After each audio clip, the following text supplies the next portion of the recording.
بعد عجز الحكومة عن إنشاء عدد من المدارس في أطراف العاصمة بغداد، شرع أحد مواطني قضاء أبو غريب بإنشاء مدرسة بمبلغ 15 مليون دينار بعد استحصال موافقات وزارة التربية. تبرعنا للمعاناة لأن طلابنا تعاني خصوصا في الأمطار والمدرسة بعيدة وسيارات ماكو، فبعد آجار الكيات والأجور الكلفة اللي كل طالب 25 ألف، وبعدين يروحون الغير مدارس ما يقبلونهم لأن يقولون عندنا الكادر أكثر، الطلاب أكثر عدد. فاضطرينا أن نحاول نبني مدرسة، راجعنا على مدرسة بعدين انطونا أمر الإداري، فحاولنا أن ندب بلوك ونبني مواد لأجل معاناة أطفالنا.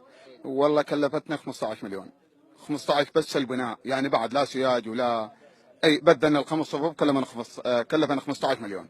هذه المدرسة البسيطة المتكونة من 5 صفوف فقط سوف تحتضن أكثر من 150 طالبا وطالبة، وهي تفي بالغرض لطلبة هذه المنطقة بحسب ما أكدته وزارة التربية.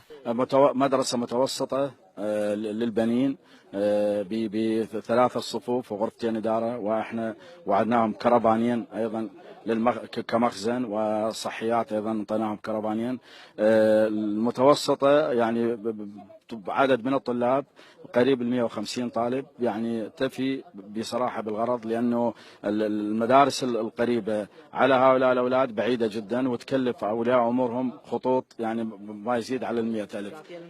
كافية نعم، وتفي بالغرض. ونطمح مستقبلا إذا توفرت عادة الدولة إن شاء الله معافاة بعد. احنا كثير عندنا من المدارس حقيقة عادت من الإرهاب ومن الاحتلال، وعدنا كان معلق بها الدوام، عدنا فتحها من جديد وبكوادر هينا لها كوادرها. أيضا هاي المدرسة مستقبلا كأرض هي لنا، فقادرين أن مستقبلا نوسعها. قد تحتاج هذه المنطقة إلى التفاتة حقيقية من قبل الحكومة لإعادة البنى التحتية فيها وتوفير كل ما يخدم الأهالي فيها، وضمان توفير حاجة الطلبة لمقاعد تعليمية تؤهلهم لمستويات علمية مختلفة. من بغداد، منير الجبوري، المدى.